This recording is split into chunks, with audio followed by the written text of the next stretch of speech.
বিসমিল্লাহির রহমানির রহিম।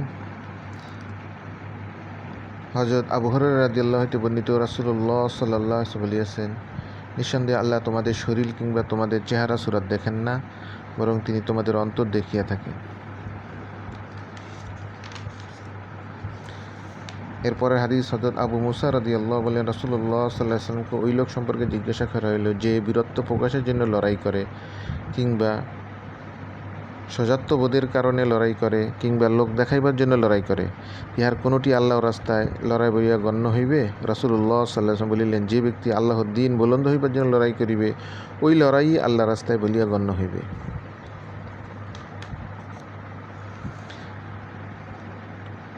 হত্যাকারী ও নিহত উভয় জাহান্নামী। এ সম্পর্কে হাদিস, হযরত আবু বকর নৌফা বিন হারিস সাকাফি রাদিয়াল্লাহু হতে বর্ণিত, নবী করিম সাল্লাল্লাহু আলাইহি ওয়াসাল্লাম বলিয়াছেন, দুই মুসলমান যখন নিজ নিজ তলোয়ার লইয়া পরস্পর মুখোমুখি হয়, তখন হত্যাকারী ও নিহত ব্যক্তি উভয় জাহান্নামী হইবে। আমি জিজ্ঞাসা করলাম, ইয়া রাসূলুল্লাহ, হত্যাকারীর বিষয় তো বুঝিলাম, কিন্তু নিহত ব্যক্তির বিষয়টা কি? সে তো মজলুম, সে কেন জাহান্নামী হইবে? তিনি বলিলেন, সে তো তাহার প্রতিপক্ষকে হত্যা করিবার প্রয়াসী ছিল। বুখারী মুসলিম শরীফের হাদিস।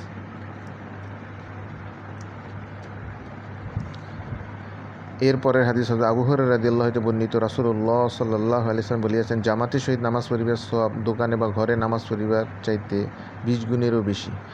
কারণ এই যে যখন কোনো ব্যক্তি অজু করে এবং উত্তমরূপে অজু করে, অথবা শুধু নামাজের নিয়তে ঘর হইতে বাহির হইয়া মসজিদে আসে, তখন মসজিদে প্রবেশ করা পর্যন্ত প্রতি পদক্ষেপে তাহার একটি মর্তবা বুলন্দ হয় এবং একটি গুনাহ মাফ করা হয়। যখন সে মসজিদে প্রবেশ করে, তখন হইতে সে নামাজে রত বলিয়া গণ্য হয়, যতক্ষণ সে শুধু নামাজের উদ্দেশ্যে আবদ্ধ থাকে। আর তোমাদেরকেও যতক্ষণ পরবর্তী নামাজের অপেক্ষায় মসজিদের ওই স্থানে বসিয়া থাকে যেখানে নামাজ পড়িয়াছিল, ততক্ষণ ফেরেশতাগণ তাহার জন্য এই দোয়া করিতে থাকে, হে আল্লাহ, তাহার প্রতি রহম করুন, হে আল্লাহ, তাহাকে মাফ করুন, হে আল্লাহ, তাহার তওবা কবুল করুন। যতক্ষণ সে অজু ভঙ্গ না করে, অথবা যতক্ষণ সে নিজের কোনো আচরণ দ্বারা ফেরেশতাগণকে ও মুসল্লিগণকে কষ্ট না দেয়, ততক্ষণ এই দোয়া চলিতে থাকে। বুখারী মুসলিম শরীফের হাদিস।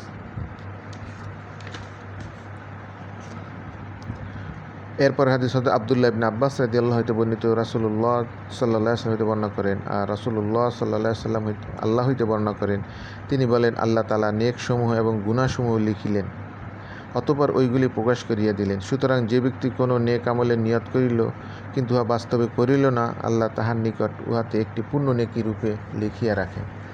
আর যে ব্যক্তি নেক আমলে নিয়ত করিল এবং উহা আমলও করিল, আল্লাহ তাহার নিকট উহাকে 10টি নেকি হইতে 700 গুণ পর্যন্ত কিংবা আরও অনেক বেশি গুণ নেকি লিখিয়া রাখেন। আর যে ব্যক্তি কোনো গুনাহের নিয়ত করিল, কিন্তু উহা বাস্তবে করিল না, আল্লাহ তাহার নিকট উহাকে একটি পূর্ণ নেকি লিখিয়া রাখেন।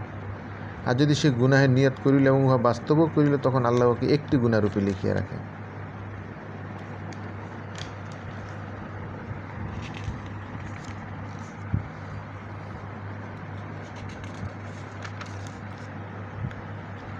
এরপরের হাদিস হযরত আব্দুল্লাহ ইবনে ওমর রাদিয়াল্লাহু বলেন, আমি রাসূলুল্লাহ সাল্লাল্লাহু আলাইহি ওয়াসাল্লামকে বলিতে শুনিয়াছি যে, তোমাদের পূর্ববর্তীদের মধ্য হইতে 3 জন লোক কোথাও যাইতেছিল।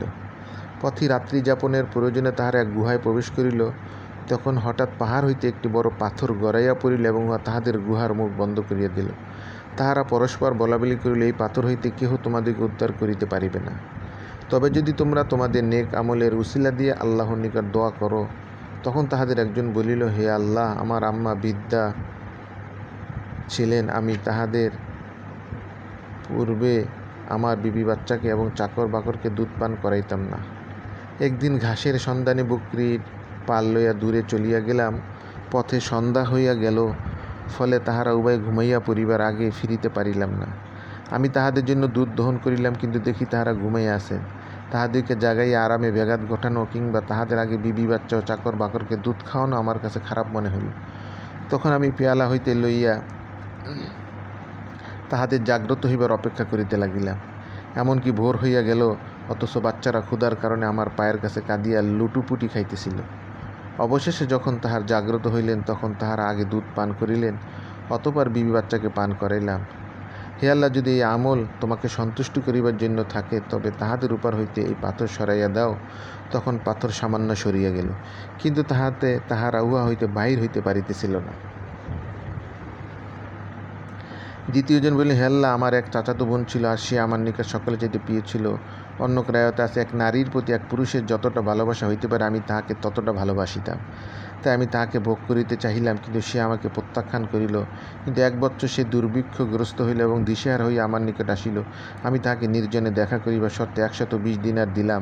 সে রাজি হইল এবং শর্ত মতো নির্জনে দেখা করিল। যখন আমি তাহাকে আয়ত্তে আনিলাম, অন্নবন্যাস যখন আমি তাহার 2 উরুর মাঝখানে বসিলাম, তখন সে বলিয়া উঠিল, আল্লাহকে ভয় করো এবং বিবাহ ছাড়া সম্ভ্রম নষ্ট করিও না। এই কথা শুনিয়া আমি তাহার নিকট হইতে সরিয়া আসিলাম, অথচ সে আমার অভিলাষ অতি ভালোবাসার পাত্রী ছিল। তদুপরি তাহাকে দেওয়া স্বর্ণমুদ্রাও ত্যাগ করিলাম, ফেরত লইলাম না। হে আল্লাহ, যদি এই আমল তোমাকে সন্তুষ্ট করিবার জন্য করিয়া থাকি, তবে যেই বিপদে আমরা আছি তাহা আমাদের উপর হইতে দূর করো। তখন পাথর সরিয়া গেল, তবে এতটুকু যাহাতে তাহারা উহা হইতে বাহির হইতে পারিতেছিল না। তৃতীয়জন বলিল, হে আল্লাহ, আমি কয়েকজন মজদুর নিযুক্ত করিয়াছিলাম এবং তাহাদিগকে প্রাপ্য পারিশ্রমিক দান করিলাম, কিন্তু একজন লোক তাহার পারিশ্রমিক ফেলিয়া চলিয়া গেল। তখন আমি তাহার পারিশ্রমিক ব্যবসায় খাটাইলাম।